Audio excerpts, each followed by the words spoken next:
told him this would happen. I've never played this. I don't know what's going on. Listen, Rascal.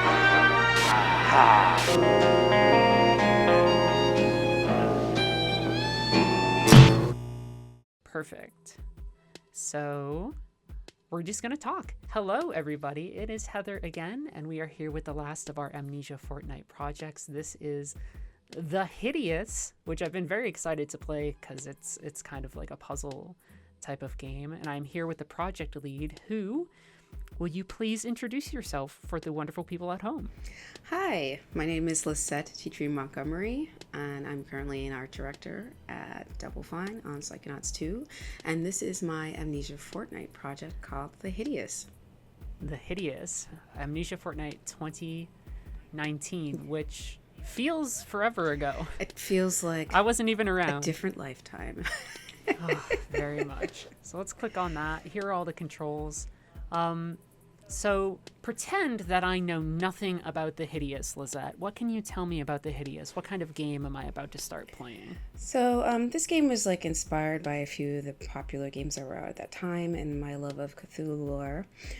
So this really is about controlling humans and manipulating humans with your evil abilities. So much like in Cthulhu lore, you are able to kind of you don't necessarily fight and attack as much as you move and manipulate the elements of the puzzles. Similar to the Goose Game with the dark turn. That's kind of the goal we were going with for this project. Really? Goose Game? That's so interesting. Yeah, I really loved how you would manipulate people and objects in that game, and so I wanted to kind of play around what that would look like in a different context. I suppose I can see that because I'll make a confession right here, Lisette. I played a little bit last night, not all of it, so that I could make sure that I knew the controls. Mm-hmm. And it reminded me, this first section, which I guess we can just hop right into, and here's the team for everybody. It reminded me about the fact that certain characters in Goose Game definitely have like objects that they are very much drawn to, like priority wise, like, hey, if you move these keys, they will always probably go and move to grab these keys first. And in this game, there are certain things that you can manipulate people towards and kind of make them prioritize too, which I thought was really cool. I didn't go through all the puzzles. I didn't want to get too spoiled. So now that you've got the gist of it, then you should be able to kind of figure your way through. Hopefully. So I was wondering, just besides your love of Cthulhu lore, which is an area of expertise that I have no connection to like H.P. Lovecraft or Cthulhu stuff. Was there anything else that kind of drew you to this idea as a project? Did you also say to yourself, I really want to make a game about,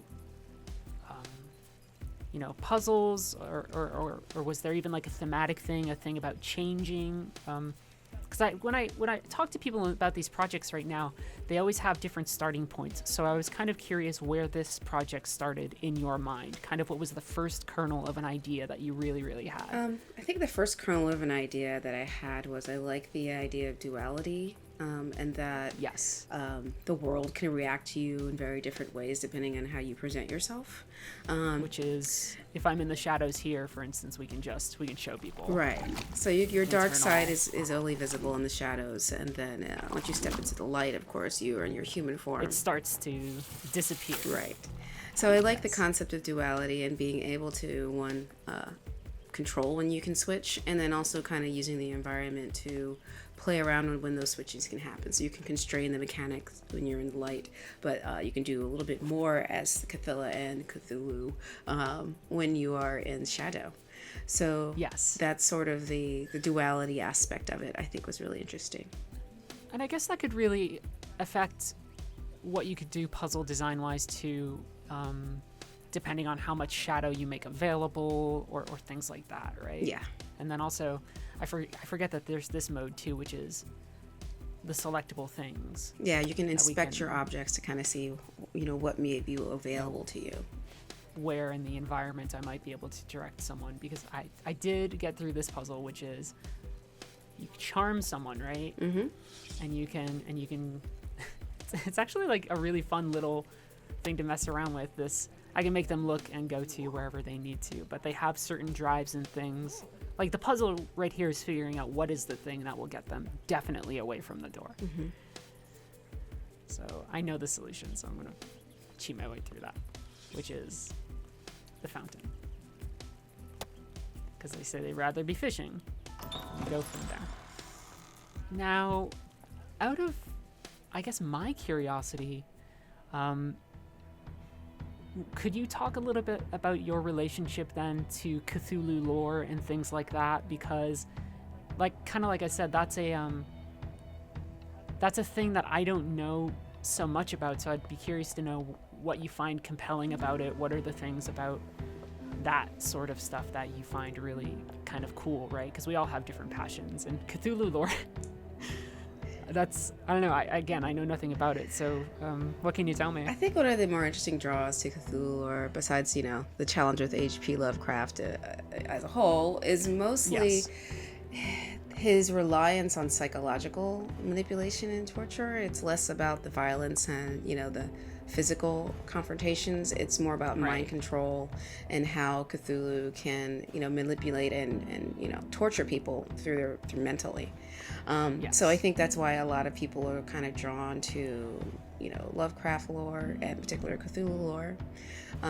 The ideas of these things that are so powerful and incomprehensible that they almost defy explanation, right? Yeah, and the fact that Cthulhu lore itself is, very rich and dark with sort of their evil themes, which I think also draws a lot of people. There's an elder symbol on the ground there that is sort of, which they get mad if I stand on.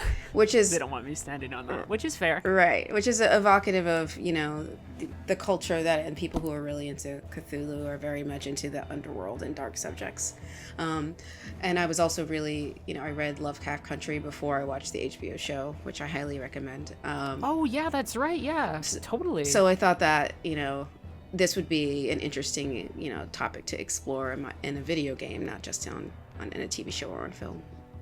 Was there also something kind of, I suppose, tantalizing about the idea about, sort of a puzzle game where the character is, quote unquote, evil, right? As opposed to, I think a lot of time when people think of puzzle games, especially because they think of, Tim Schafer or whatever, they think of bumbling pirates or something. Was there something that really drew you to this idea of a protagonist that was kind of, almost like mischievous, but also just tied to dark powers or things like that? Yeah, I think that was sort of a draw as well. I mean, everyone, all the players in this puzzle aren't necessarily, good or bad. They just all have their own motives. Right. And so you use their motives to manipulate them. Oh, you know what? I didn't realize. Yeah, I could do this and this would give me. That's fun, right? That's in a broader version of the game. I could see a lot of puzzles and fun ways to manipulate light sources to kind of really get the kind of results that you want. Oh, I scared them off.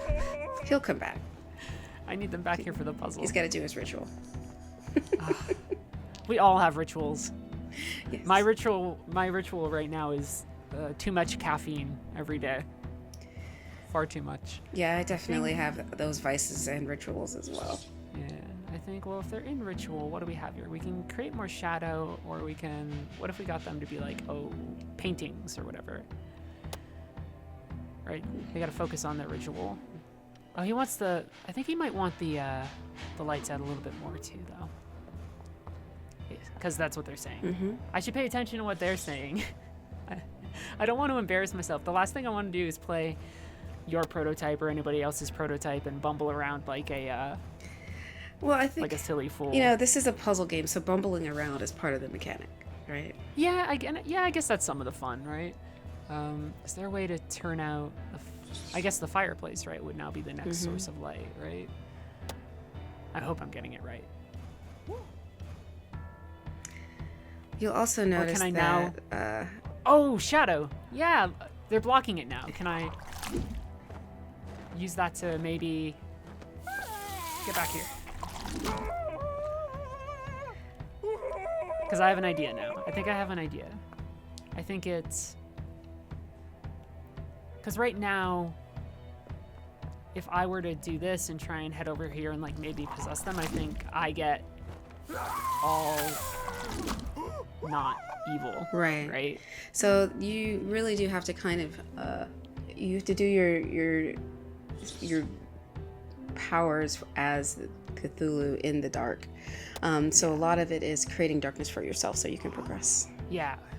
The minute that they started going towards this fireplace like this, started to make more sense.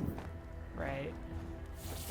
Oh, but that gives me it is a limit, almost feels like a limited amount of time. Mm-hmm. But I could maybe just hide entirely in their shadow right now? Yes, you can. Oh, yeah. You're right. I thought maybe I had to get... I was making it more complicated than I think it needed to be. Oh, I forgot to possess them. Oh, Lisette, I feel like such a silly, silly fool, but I appreciate that you told me bumbling was okay. 'Cause that's my life. You know, this is one of those, unlike some of our other... There you go. There we go. Perfect. Yeah, that felt good. So, you know, this is one of those games that it takes a little while to figure out. This isn't a fast-paced game. Yeah. Oh, but that's... I play plenty of fast-paced games, right? I think there's an inherent value in really modulating all sorts of experiences that a player can have, right? Even in a single game, but also just in the games that you play. Because if you're going fast 100% of the time, yeah, it's a lot to deal with. A lot of it is about pacing, right? Yeah. I can charm you. What do you want? Charm you with the broom, perhaps. Now, I guess I'm curious then, because, you know, I talked with Lauren Scott, because we were talking about her project, The Way Down, which had puzzle elements in the sense of using certain abilities to bypass certain things. And I guess for them, the question was level design, and here I'm wondering, what was your process for outlining sort of puzzles and plotting out each room, you know, as a designer, as a project lead? What was that process like, and how did you really go about it?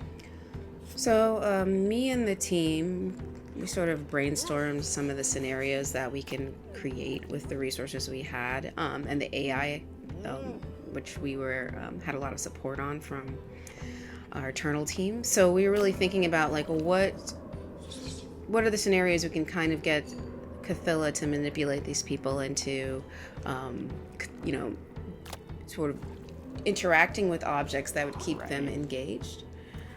And so we were really thinking about, you know, how can we use these mechanics in interesting ways and in different combinations. So we did, I did a lot of like, we would come up with a solution for some of these puzzles, and then we would sort of come up with all the ways you can break them. So I started doing that by just doing basic animatics of what the puzzles could be. And then we would work with design and the team to kind of figure out how the AI could sort of make the player feel smart while they were figuring this out. So he's doing stuff with his book. Right. So you'll notice, you know. I knocked out a lot of them. Yeah, you did. It felt like a thing to do. Mm-hmm. Certainly. So can I possess them right now, or get them to? So I can definitely go over here and turn like this, but the light is going to be a huge problem. Yeah. So it's important to understand that these cultists are doing a ritual to try to summon your father, because Cthulhu is the daughter of Cthulhu. The daughter of Cthulhu. And she doesn't necessarily want them to do that. I'm wondering if I can wake folks up. I mostly want to just deal with this fella here. Is there enough shadow here to do anything with them? It almost looks like it would be.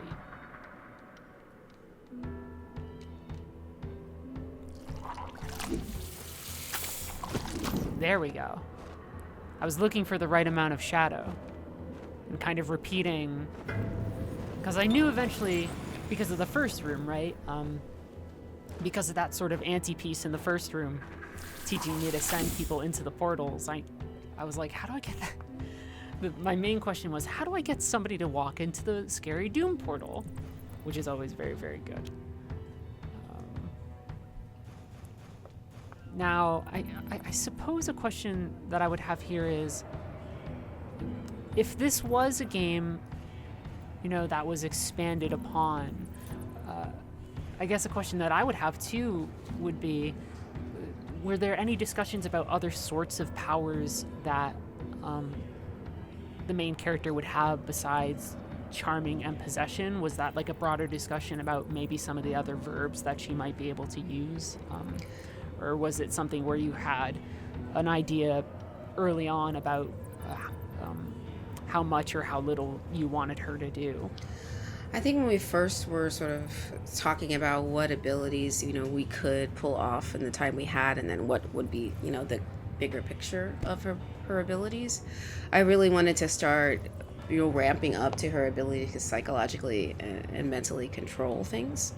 Right. Control, big deal. Right. So I think we kind of landed on the ability, using light and dark as an easy, clear language to, communicate when she could use her Cthulhu abilities. But I would say that would probably expand over time. I really would like to have her have, day and night, of course, helps with the, functionality of light and dark. But I also wanted her, since she was amphibious, to have different powers in water. So if we were to expand this game, what sort of control and powers would she have as an amphibian in her Cthulhu form? Because of the whole Cthulhu squid situation going on there.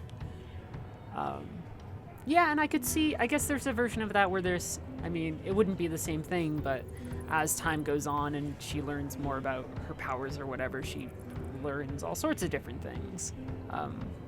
Right, there's the concept, right? What I like about this game, besides the fact that I just like brain teasers, is that I thought, along with Lauren's project, this was a project, those were two projects where I could very clearly picture in my mind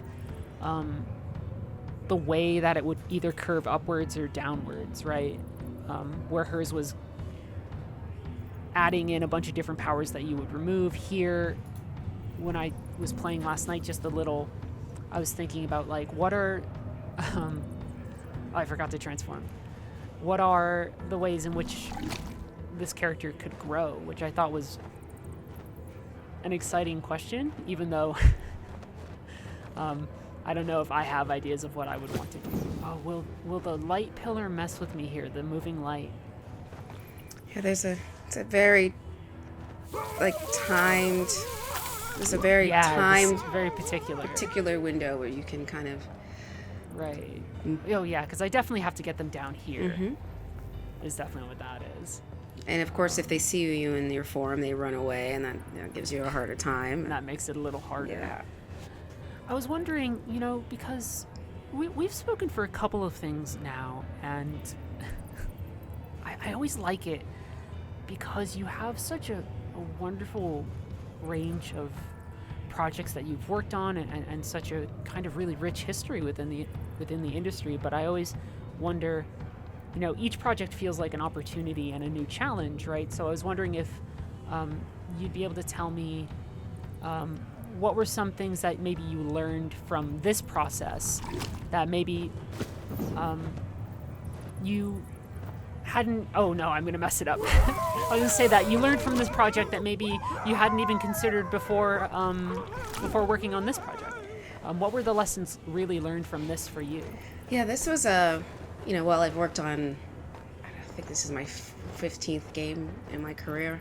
And That's wonderful. Worked That's so wonderful. in such a wide genre of games. I've done a lot of sports. I've done life sims for The Sims 4, Dante's Inferno, which is a God of War clone. Very action heavy. I worked on definitely not like this. Godfather, which is open world. Simpsons, which was cartoon open world. So it took a wide range, but I haven't really done a lot of puzzle games. And puzzle games are kind of like what I play when I have my free time. Yeah, of course. So it was really fun to kind of understand how difficult puzzle games are to do well, because it requires a high amount of failure in order to get them good, right? Like if you could just figure out the puzzle, then the player doesn't feel smart. So how do you make someone feel good while they're still failing most of the time, right? So that's the perpetual question, right. Is like, why play if you risk failure? Is there's all sorts of academic writing on that, right? Right. So how do you get the player and continue to be engaged throughout the process? And then, just really thinking about how important, how the mechanics and AI need to work together, because of the game particularly like this. Right. You need a lot of AI for the characters to sort of behave and function normally, and also feel believable and intelligent. Like to react to certain things. Can I scare them off there? I don't know. I was trying to make a real big, flashy example of programming and scaring them off while you were making your point too. I think I failed. So I'll let you focus on this a little bit. I'll just talk. I'm gonna tell you a secret, Lisette. I'm procrastinating just a little because I want to make sure I'm asking you all sorts of questions. Oh, no problem then. You mentioned playing puzzle games a lot. I was wondering, was that like something that was really big when, even before you were in the industry or things like that? Were you like a big person who was playing like Gabriel Knight or things like that? Was that a part of I've always your gravitated gaming to the youth? Yeah, I've always gravitated to the brainy games. Like I was, my parents, were fortunate that I got a Nintendo when I was young, and I would play Mario and all the other games. But I would spend infinite hours playing Jeopardy or Tetris or anything that felt extremely brainy. So it's just how I like to spend my time solving difficult challenges, I suppose. So I think it's definitely ingrained in how I play. And what I gravitate to. Is there, within that range of experiences then, brainy games or puzzle games, is there one that has really stayed with you kind of throughout the years, right? In terms of one that made a real lasting impression on you? Oh, that's a hard one. I really enjoyed Goose Game, but I think the game that I really just loved playing and just couldn't put down was Inside by Playdead. By Playdead, yeah. Right after they'd also done Limbo. Yeah, and but Inside felt like it had a little bit more puzzle stuff. It almost felt like. Yeah, it was mostly puzzles, like and the environmental puzzles in particular. I just thought were very like engaging and smart, and the ending was just a major payoff as well.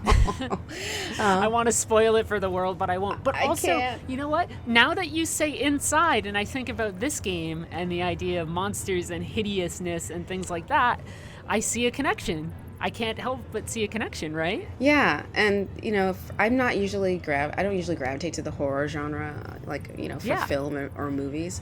I hate it. I get too scared. But that game, the little creature that would drag you under the water, like that whole situation just had my blood pumping, and I normally wouldn't have liked it, but in that context, I just really enjoyed it, and I was just so motivated to like beat that character. In addition to solving the puzzles, with her involvement. Yeah, and I was gonna say, I think that ties back to a little bit what you were saying about failure too, where I feel like Playdead's games are games where sometimes when you hit a failure state, it's brutal and horrible, right? And I almost feel like even if that is the case, that feels core to the experience and core to the identity of that experience. And I feel like that is, I suppose, one way in which failure, besides pushing people along in puzzles and encouraging them to, say, like protect their main character or something, that's one way that failure can be important too, because it sets a mood for something too, right? Yeah, I think it sets a mood, and failure is often the greatest motivator, right? Yes. So, when you're playing games like these, failure is part of the learning process, and you're motivated to not fail. But you're also learning a lot as you fail. And I think that, that's just a great metaphor for life. If you can kind of ride through your failures and learn from them, you're going to do much better in life than if you just hit everything right out of the park, right? It's a hard lesson. It's a hard lesson. I am one of those people who perpetually asks myself, am I doing something right? Am I doing it, to the standard that I want? I want to see if I got this. I might, but I don't want to end the game too quick. I guess a question I would have too is, besides this, was there any other idea that had been in your head that maybe you had considered? I mean, I'm not telling you to tell me what your next pitch for Amnesia Fortnight is, but I almost kind of am. If there was any idea that you had besides this one, that you eventually said no, we'll go with the puzzles. Yeah, actually, this was my second pitch to Tim. Really? Yeah. So my first pitch was about, it was called The Signal, and it was about a character who essentially finds like this, this is set 100 years in the future. She finds this box of mixtapes in this junk room in her, father's house, and it's a message from her grandfather, and she starts to kind of, she finds this old tech and figures out how to listen to the tapes, and then it starts to unravel the world that she's in. Sure. She starts to realize the world that her father has built is a bit of a lie, and so she goes on this journey to kind of, one, find herself, and two, decode these messages in that she sort of finds this group of resistance fighters and sort of joins this clan. So while it's a really fun story and something I still want to make, it's not something that really lends itself to a 2-week prototype. Right. That 2-week process makes it a little trickier to, because what you're saying there I think it sounds super compelling, but it's an epic AAA game. Yeah, it's like high concept. You want to put a lot of time into that sort of thing to make sure that you're hitting all the beats that you probably want, right? And with Amnesia Fortnight, it really is a flash-focused process of, you got 2 weeks, and you got to get that out. You got to get something out there. You want to have something to show in 2 weeks, and even this was quite ambitious. Sure. Like, it's amazing we got what we could done with the AI and the support we had. But I think, it was also important to me that my team didn't crunch during this AF, because we were already working so hard on Psychonauts 2. So I also wanted to try to scope down as much as I could based on what we could get done. So it was really important for me to not burn the team out and then have them go back to working on Psychonauts 2. So I guess I'm putting you on the spot again. Is there a case then during this process where you can think of an example where maybe that happened, where you really did just say, well, we're not, we have this thing that we're excited about, but maybe we are going to scope down and we're maybe not going to do that after all? Was that a decision that you had to make at any point during this project particularly, or did you just avoid it altogether? No, definitely had to make some calls. There was additional behavior that we wanted for Cthulhu that we had to cut. Sure. The amphibious element, I did want her to be able to go into water, and, at the end of this, you can kind of see this ends in the sewers, and that would have been the next part. Oh, that's cool. Yeah. And then there would have been, there were a few other puzzles that we decided to simpler puzzles that we cut in order to have like 3 strong ones instead. Sure. And then, I think mentioning that other project, it's interesting then that one involves, I guess I see between that project that you mentioned, between The Signal and then this, there's almost like a theme of parenthood, of like generational stuff there. Is that something that you have a particular interest in exploring, like thematically as a creator? Yeah, I would definitely say so. I think, all of us are kind of formed by our families and our parents particularly. Yes. And at times we, agree with them, and at times we don't agree with them. And I think there's always something to be learned one generation after the next. And I think there's interesting themes in that. I'm sneaking over and making my cultist give a little hug, little flappy winged hug. That's wonderful. Yeah. I don't know. This whole it's been an interesting process talking to people about their projects because I think everybody's come from it so far with very specific angles in terms of I get the sense that when I was talking with Gigi and Emily that they really wanted to play around presentationally with like what a game could be in terms of like what they're presenting on the screen, and then Lauren just had a really strong fascination with taking something that she knew but kind of twisting it. And now the way that you've been telling me about this project, some of the priorities really seem to be tapping into this genre that you really like, and finally, I mean, maybe I'm off base here, but getting to really explore and have a project of your own and your own take on it.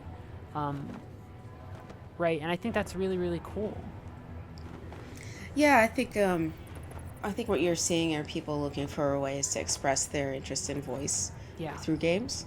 And that's a big part of, I would say, the future of my career and, where I've been spending my energy.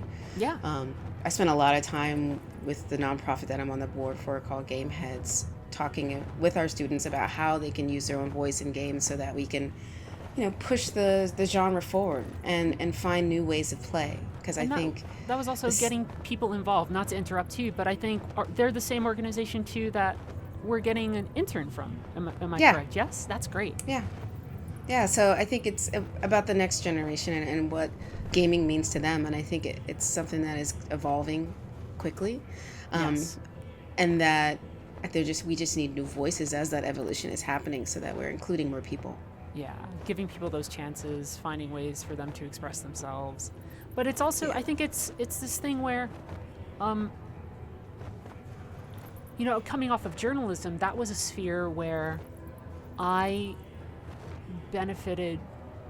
feel I benefited very heavily from having some people who I could consider mentors or people who really guided me. When I was starting to write, there was Austin Walker. He was at Giant Bomb at the time and then eventually at Vice Waypoints, and he was somebody who taught me the value, even in writing, right, of finding my own voice and not trying to write the way that I expected an audience to want to hear or even other writers to hear, but my own voice, right? And I think that probably applies to the creative process too, especially for Amnesia Fortnight. What I like about these projects is, obviously it's a team effort, but I look at this and I also get to think this is Lisette's project, right? And I think that's important. Oh, it's extremely important. I think everyone who loves games and wants to make them dreams of being able to make a prototype, and when you have such a talented human people at Double Fine, getting that opportunity is priceless. I feel very guilty because I've already thought of some of mine. And that's good. You should totally pitch them when we have another one. I think it's unprecedented to get these kind of resources, and to be able to have an opportunity to make something like this. I don't think this is something I may have been able to pitch to someone else. And they wouldn't believe in it until they played it, and this is a really, the Amnesia Fortnight process, while it's, really fun, it also is challenging, and it challenges the team and you in major ways.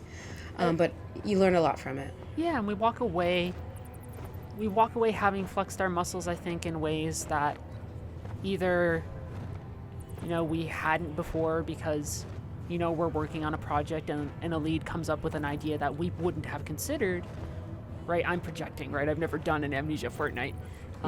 Or you're a project lead and you finally get to flex, that part inside of you that maybe you'd been waiting to for a while. And that comes with challenges, but there's certainly there must be something cathartic about that too, right? About putting something out there that is inherently driven by yourself and your vision, and then brought to life by a team. Yeah, it's really empowering. Now I want to do it again and again and again. I think I will guide this last fellow over here, because I know we've been all so busy lately, and I do enjoy taking breaks, but I'm afraid that, spoiler alert, James Spafford, my boss, is not here right now, so a lot of people have been asking me questions, and I want to keep track of some of those today. And it's not me saying I want to go back to work, it's me going, oh gosh, I hope there aren't fires that I need to put out, which I'm sure is a feeling that sometimes you as art director feel every day powerfully. but you know, I'm leading a team of 32 people. There's just never enough time in the day, right?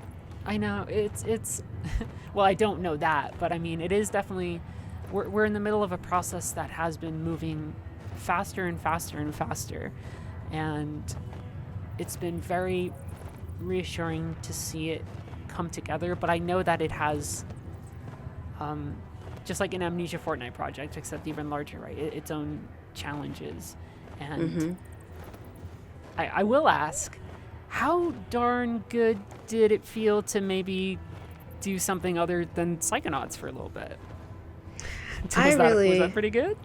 Yeah, I really enjoyed working with new people. Yeah. I actually had some people on my team I had worked with before, but they wanted to work outside of their discipline. Yeah, of course. For example, Janice wanted to do VFX, but she's normally an environment artist, and Seth Forster is our UI guy here at Double Fine, but he wanted to work at characters, and our animator just wanted to do character models and not their core discipline. Sure. So it was fun to see other people kind of learn each other's jobs.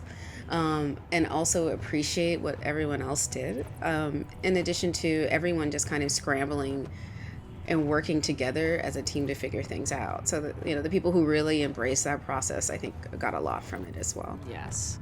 I will guide this fellow over here. I do want to say, Lisette, every time we talk, and I mean this very, very truthfully, I always feel like I'm walking away with a much better understanding of design processes, and I want to take a minute before we finish to really thank you for that. It's always been really helpful, I think, whether that's weird chats we've had in the Discord that we might not even have records of anymore because that was when I was first starting, or this right now. I feel like I always walk away with a better understanding of the creative process, but also the realities of making a thing. So I really want to say thank you for that. No, thank you. I'm been doing this for 20 years, so there's a lot in my brain, and I'm more than happy to share as much as I can. Yeah. Just because this is hard. Making games is hard. It's never easy to make something from nothing, and there are things that we can do to make that process easier. But at the end of the day, it's all about who you work with and how you all come together to make it happen. Yeah. So for me, that's the process that I still very much enjoy. Sure. And I will guide, I'm pretty sure this is the final puzzle, it must be. I'm going to guide my little buddy over here. And I think the whole idea behind this is that we're stealing the relic that will kind of allow them to do this whole summoning ceremony. Yes. So I'm going to head down here and grab this tablet, and I think that's the end of it. There we go, we won. Lisette, I'm a winner. You are. Thank you. That's wonderful. So I think we'll wrap up here. I really appreciated this. I really like this discussion. I'm very happy with the range of projects that I've gotten to see and everybody I've had the chance to talk to, and I'm excited to share these playthroughs with the world, because we're going to show, spoiler alert for people who are like, don't tell me when this was recorded, we're going to show people the Amnesia Fortnight movie in about a week, and people will get a whole bigger understanding of how everything went down. So that's super good. I'm going to head over here and hit quit, and it will be very dramatic, and I'll fade to black in the edit. So thank you, everybody, for watching and listening. Goodbye. Hitting quit. Whoa. Thanks for listening.